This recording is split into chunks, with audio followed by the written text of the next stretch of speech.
Hello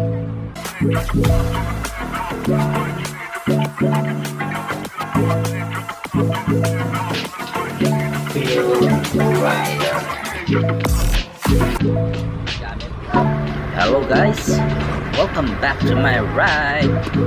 So ito na yung ating customer, mga ka-riders.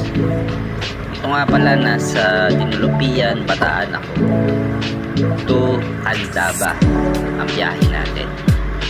So nakuha ko siya kay Joyride.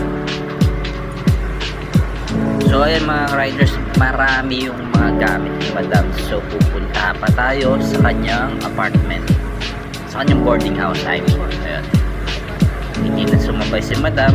Ayan, naglakad na lang po siya. So ayan, habang syempre